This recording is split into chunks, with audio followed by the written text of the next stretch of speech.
السلام عليكم ورحمة الله وبركاته. إن الحمد لله والصلاة والسلام على رسول الله وبعد. عن أبي هريرة رضي الله تعالى عنه قال قال رسول الله صلى الله عليه وسلم دخلت النار امرأة في هرة حبستها لا هي أطعمتها ولا هي أرسلتها تأكل من خشاش الأرض وفي رواية حتى ماتت هزلا متفق عليه. আজকে আমরা বিগত সফাগুলো নেই উসুলুল ঈমান থেকে আমরা ধারাবাহিক আলোচনা ইনশাআল্লাহ যে হাদিসটি আমরা পাঠ করেছি সেই হাদিসের উপর ইনশাআল্লাহ আমরা আলোচনা করব।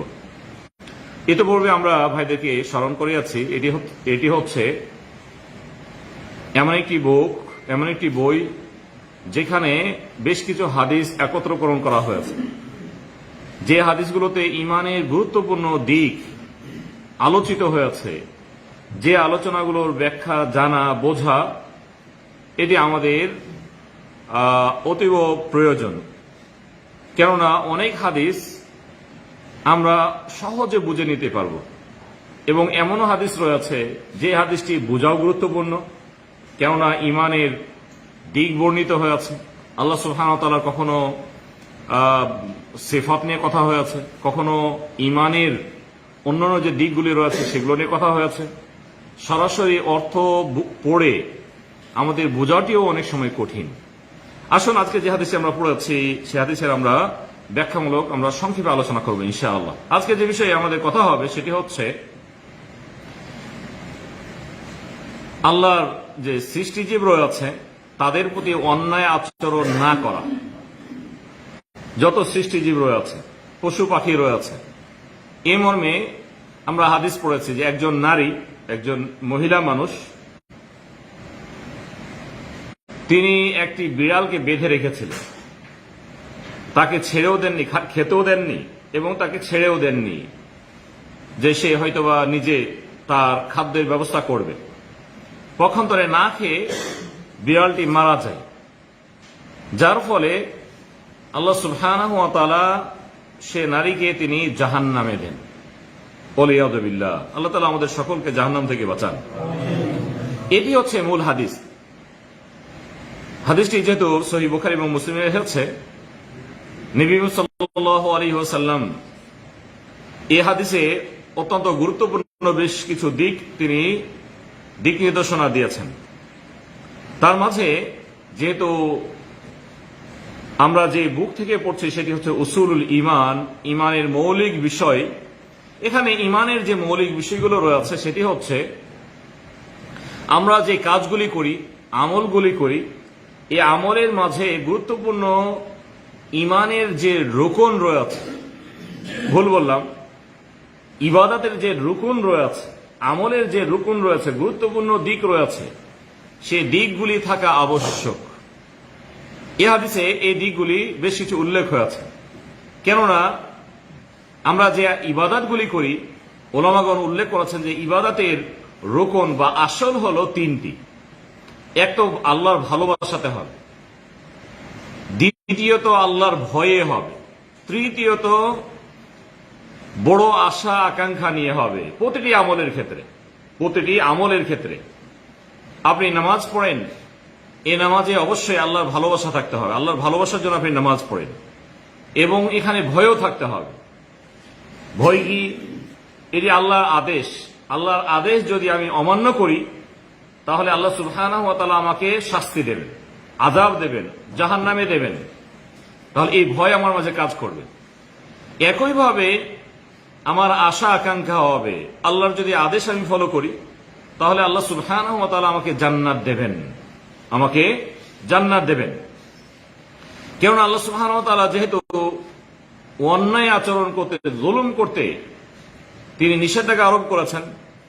হাদিসে কুদসিতে এসেছে, ইন্নী হারামতু যুলমা আলা নাফসি, অন্যায় করা, জুলুম করা এটি আমার উপর আমি হারাম ঘোষণা করেছি, আল্লাহ তাআলা বলছেন। অতএব ফালা তাযালামু, তোমরাও কিন্তু একে অপরের প্রতি অন্যায় আচরণ করো না, জুলুম করো না। আর এই জুলুম একটি পশুর প্রতি হতে পারে, পাখির প্রতি হতে পারে, কীট পতঙ্গের প্রতি হতে পারে। জুলুম করা এটি অন্যায়। এ নারী যেহেতু অন্যায় লিপ্ত হয়ে আছে, এখানে আল্লাহর ভয়ও করা উচিত ছিল। একটি পশুকে, বিড়াল আল্লাহর সৃষ্টি, হয় তাকে তার মতো করে ছেড়ে দেবে, আর যদি বেঁধে রাখে তাহলে তাকে খাদ্য দেবে। কেননা এই হাদিস থেকে আরো আমরা স্পষ্ট হতে পেরেছি, আল্লাহ নবী এখানে উল্লেখ করেছেন যে হাবাসাতহা, তিনি সেটিকে বেঁধে রেখেছেন, বন্দি করে রেখেছেন। লা হিয়া আতআমাতহা, না সে খাদ্য দিয়েছে। যদি বেঁধে রেখে তাহলে খাদ্য দেয়, তাহলে সে তার জন্য বৈধ।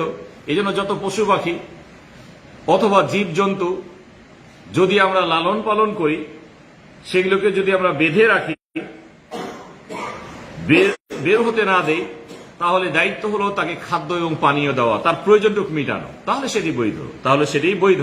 আল্লাহ নেই বলেছেন না সে খাদ্য দিয়েছে নাকি তাকে ছেড়ে দিয়েছে।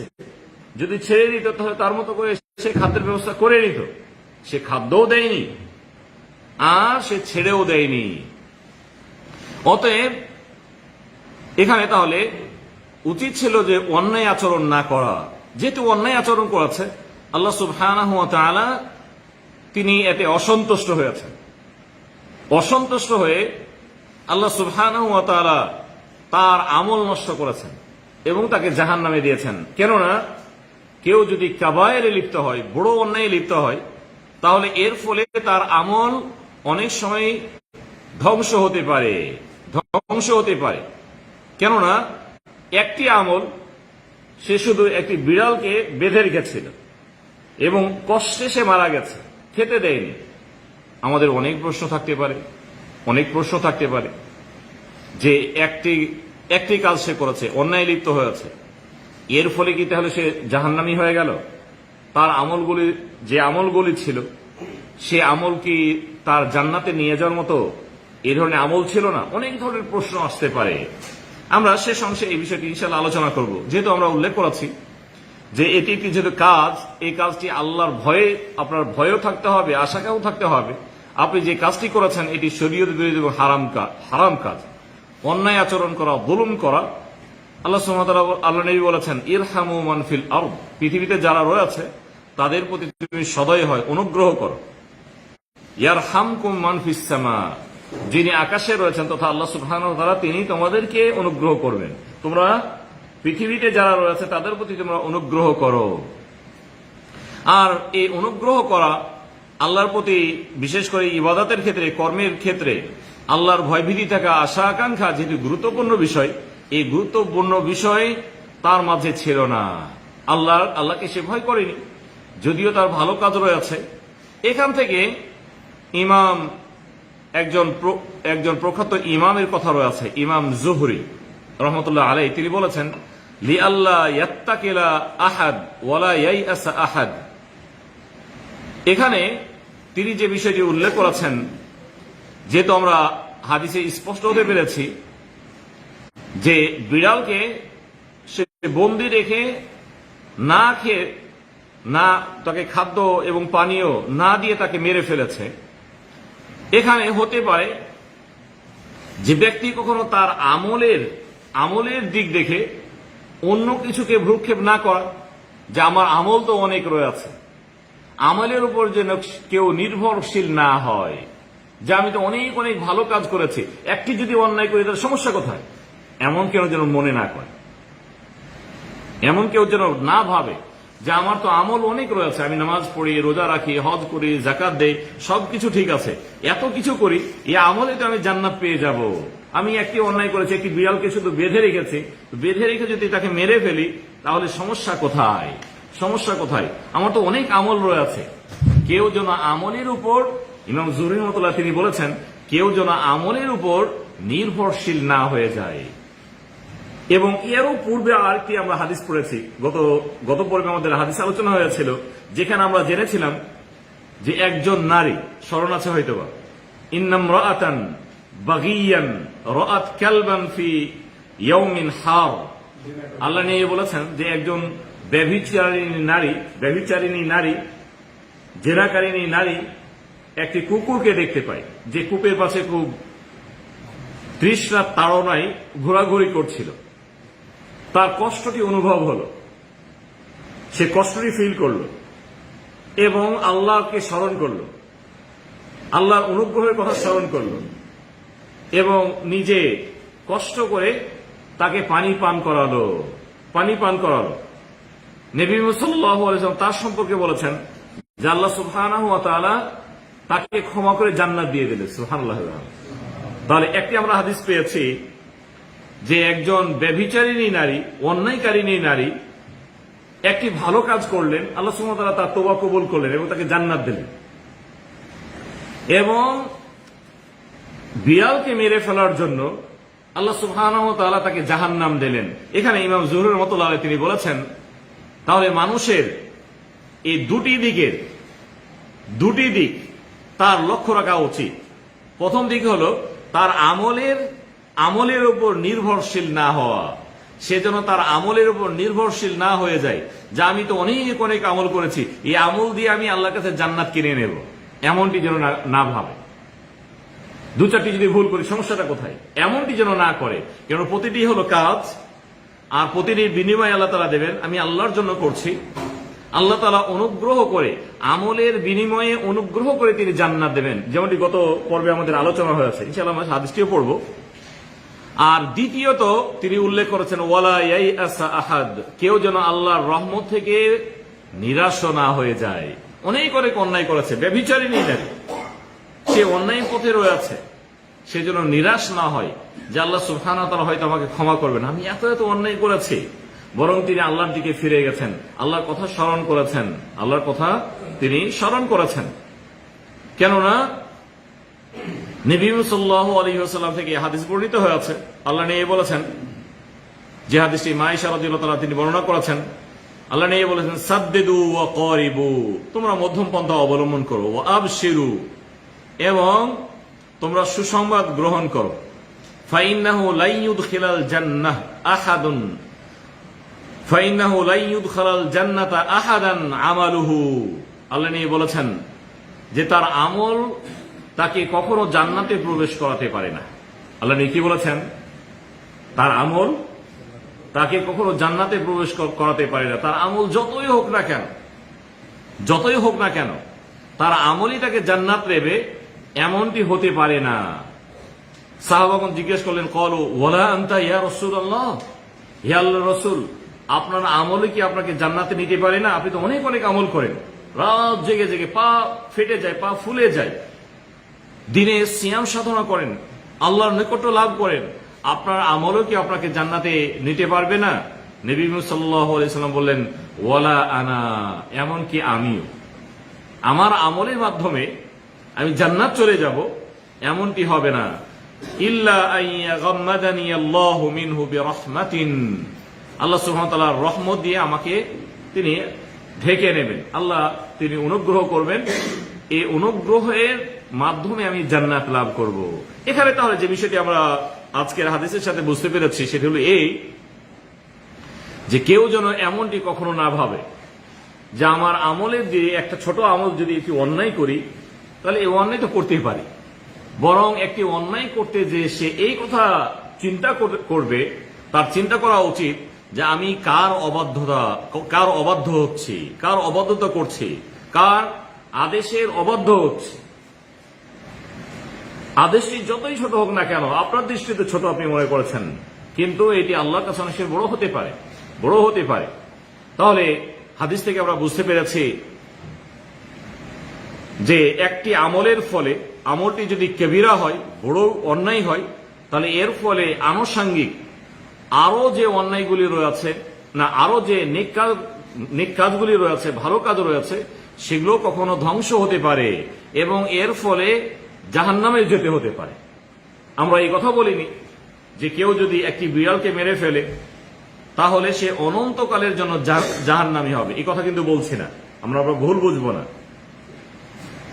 এটি জাহান্নামে যাওয়ার একটি কারণ হয়েছে, কতদিন থাকবে না থাকবে এটি আল্লাহ সুবহানাহু ওয়া তাআলা তিনি ভালো জানেন। তবে অনন্তকালের যে বিষয়টি এটি বলা যাবে না, কেননা অনন্তকাল যারা জাহান্নামে জ্বলবে তারা হলো যারা দিন থেকে দিন পরিত্যাগ করেছে, মুরতাদ হয়ে গেছে, অথবা মুশরিক, অথবা কাফের, তারাও অনন্তকালের জন্য জাহান্নামে জ্বলবে। তবে কাবায়ের করার মাধ্যমে, বড় অন্যায় লিপ্ত হওয়ার মাধ্যমে কখনো জাহান্নামে যেতে হতে পারে, তার ইমানের ভিত্তিতে আবারও সে ফিরে আসতে পারে। আল্লাহ সুবহানাহু ওয়া তাআলা তাকে সে সুযোগ দেবেন।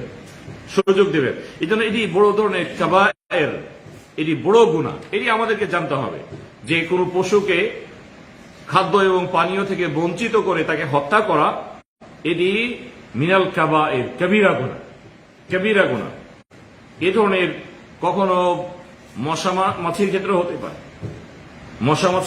হতে পারে, একটি মাছিকে বন্দী রেখেছে, কষ্ট দিয়ে যে মারবে, যদি উদ্দেশ্য তার এই হয়, তাহলে এটিও বড় ধরনের ক্ষতি, বড় ধরনের অন্যায়। কেন জীবকে কষ্ট দিয়ে মারা, এটি শরীয়ত বিরোধী। হ্যাঁ, যদি ক্ষতিকারক এ ধরনের জন্তু হয়ে থাকে তাহলে স্বাভাবিকভাবে মেরে ফেলা। কেননা জীবের প্রতি অনুগ্রহ করতে বলা হয়েছে, যেমনটি আমরা ইতিপূর্বে হাদিস পড়েছি। আর এখানে যেহেতু অন্যায়টি তার অন্যায় বড় যদি হয়, তাহলে যে পরিমাপ অন্যায় করবে তার সমপরিমাপ সে আল্লাহর কাছে সাজাও ভোগ করবে। কেননা ভালো যদি হয়, ভালোর প্রতি তার ভালো ছাড়ার কিছু নয়, আর অন্যায়ের প্রতি তার অন্যায় ছাড়া কিছু নয়। আল্লাহ সুবহানাহু ওয়া তাআলা বলেছেন, হাল জাযাউল ইহসান ইল্লাল ইহসান, ইহসানের প্রতিদান ইহসান ছাড়া আর কি। তথা কেউ যদি ভালো কাজ করে তাহলে ভালোর প্রতিদান সে ভালোই পাবে, আর কেউ যদি অন্যায় লিপ্ত হয়, উল্টো দিকে আবার উল্টো, অন্যায়ের প্রতিদান অন্যায় ছাড়া আর কিছু হতে পারে না। তাহলে আমরা স্পষ্ট হয়ে আছি। গত ক্লাসে আমরা অনেকগুলো হাদিস পড়েছিলাম যে আল্লাহর সৃষ্টির প্রতি, বিশেষ করে তার মাখলুকাতের প্রতি সদয় আচরণ করা, অনুগ্রহ অনুকম্পা করা, এটি কোরআন সুন্নাহর আমরা একটু নির্যাস হিসেবে যেটি পেয়েছি সেটি হচ্ছে যে আল্লাহ নবী মুহাম্মদ সাল্লাল্লাহু আলাইহি ওয়াসাল্লাম সবার প্রতি অনুগ্রহ করতে বলেছেন। এজন্য তাদের প্রতি অন্যায় আচরণ না করা। আমরা শেষ দিকে আলোচনা করব যেটি গুরুত্বপূর্ণ, যেহেতু আমরা এখানে উল্লেখ করেছি যে একজন নারী একটি বিড়ালকে হত্যা করার জন্য তাকে জাহান্নামে যেতে হয়েছে। তাহলে আমরা বলবো যে অন্যায়ের মাধ্যমে বা বড় কাবিরা গুনার মাধ্যমে কি তাহলে আমাদের আমলগুলিও ধ্বংস হয়ে যায়? আমরা তো এটি স্পষ্ট জানি যে শিরকের মাধ্যমে আমল ধ্বংস হয়। কেননা আল্লাহ সুবহানাহু ওয়া তাআলা তার নবীকে পর্যন্ত তিনি বলেছেন, লাইন আশরাকতা লায়াহবাতান্না আমালুকা, হে নবী আপনি যদি শিরক করেন তাহলে আপনার আমলগুলোকে আমি ধ্বংস করে দেব। আল্লাহ সুবহানাহু ওয়া তাআলা যেটা ধ্বংস করে দেন শিরকের মাধ্যমে, এবং তার জন্য সাথে সাথে জান্নাত হারাম হয়ে যায়, জাহান্নাম আবশ্যক হয়ে যায়, আমরা শিরক সম্পর্কে স্পষ্ট হতে পেরেছি। বাকি থাকলো অন্যান্য কাবিরা গুনাহ। এই গুনাহগুলি করলেও কি আমল ধ্বংস হয়? যদি আমল ধ্বংস হয় তাহলে কোন কোন আমল করলে অন্যান্য আমল ধ্বংস হয়, এই বিষয়টি আজকে আমরা ছোট্ট করে জেনে নেব। এই মর্মে আমরা বলবো যে আমলগুলির মাধ্যমে আমাদের আমল ধ্বংস হয় তার মাঝে একটি হলো রিয়া, মানুষ দেখানো কাজ করা। মানুষের জন্য যদি কাজ করা হয় তাহলে এর ফলে আমল নষ্ট হয়। তবে আমরা যেহেতু উল্লেখ করেছি যে রিয়া এটি কবিরা গুনাহ, এর ফলে মানুষ অনন্তকাল জাহান্নামে জ্বলবে না।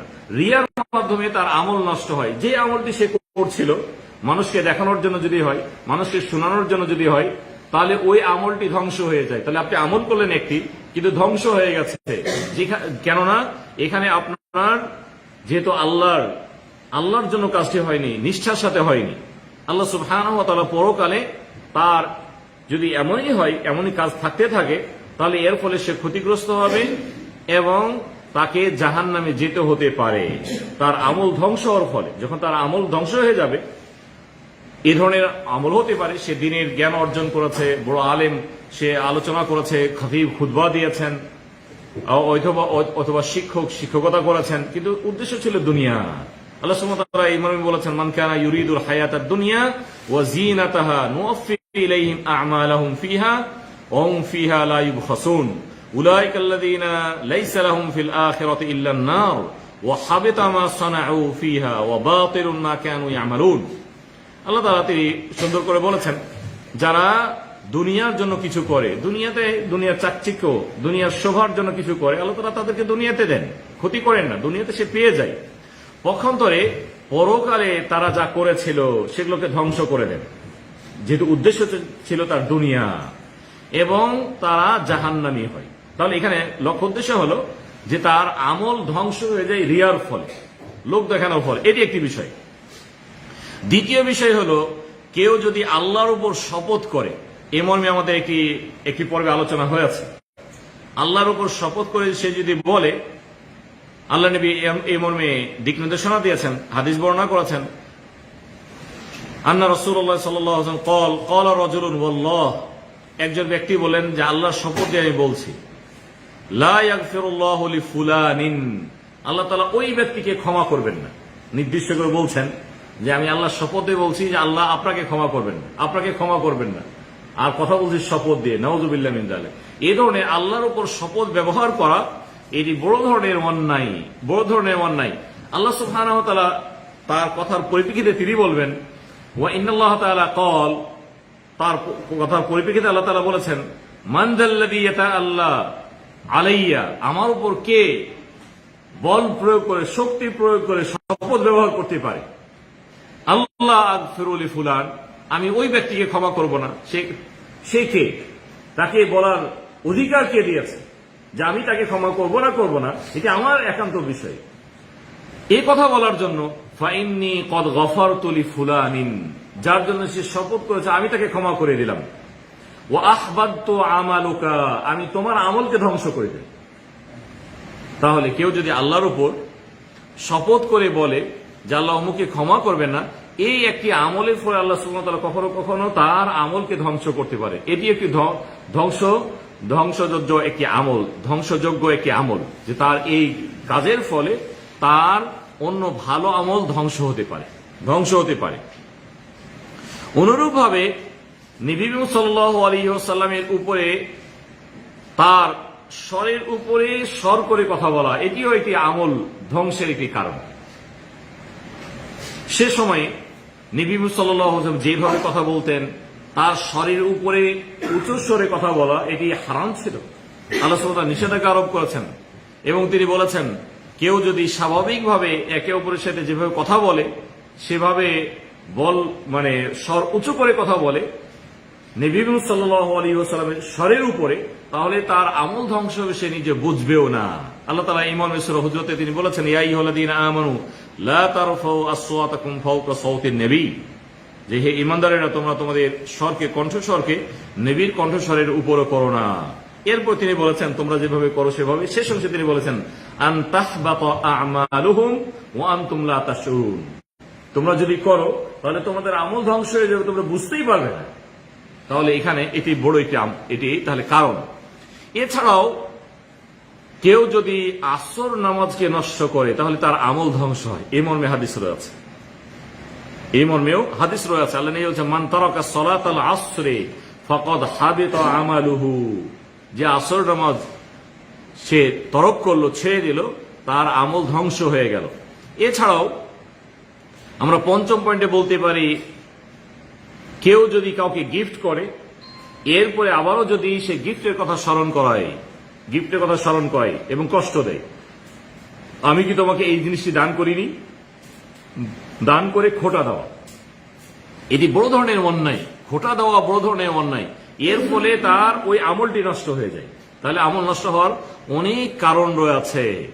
আমরা যেহেতু এখানে উল্লেখ করেছি, যে হাদিসগুলো আমরা এখানে বর্ণনা করেছি অথবা আয়াত বর্ণনা করেছি, এর লক্ষ্য উদ্দেশ্য হলো যে কেউ যদি কাবায়েরে লিপ্ত হয়, বড় অন্যায়ে লিপ্ত হয়, তাহলে বড় অন্যায়ে লিপ্ত হওয়ার ফলে তার আমল ধ্বংস হতে পারে।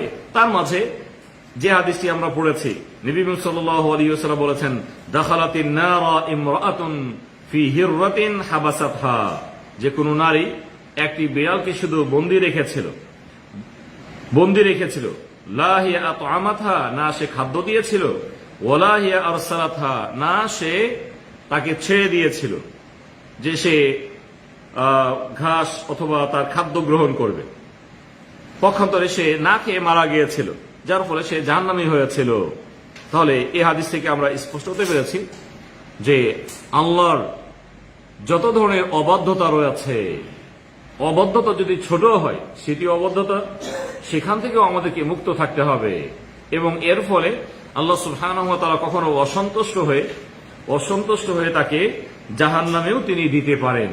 তাহলে আমাদের দুইটি হাদিসের যেটি সার অংশ আমরা বলে ফেলেছি, ইমাম যুহরি রহমতুল্লাহ তিনি বলেছেন, যা কেউ যদি অন্যায় করে, অনেক অন্যায় করে, আল্লাহর প্রতি সে নিরাশ হবে না, আর তার আমলের ফলে তার বেশি আমল রয়েছে বিধায় সে তার নিজেকে নিশ্চিত জান্নাতীয় মনে করবে না, তথা সর্বদাই সে আমল করে যাবে এবং আল্লাহকে ভয় করবে, অন্যায় করতে যে আল্লাহকে ভয় করবে এবং পাপ কাজ করতে যে আল্লাহকে ভয় করবে। আমরা আল্লাহর কাছে দোয়া করছি, আল্লাহ সুবহানাহু ওয়া তাআলা আমাদের সকলকে সর্ব আল্লাহর আদেশ এবং নিষেধ ফলো করার তৌফিক দান করুন। ওয়া সাল্লাল্লাহু তাআলা আলা নবিয়িনা মুহাম্মদ ওয়া আলা আলিহি ওয়া সাহবিহি ওয়া সাল্লাম।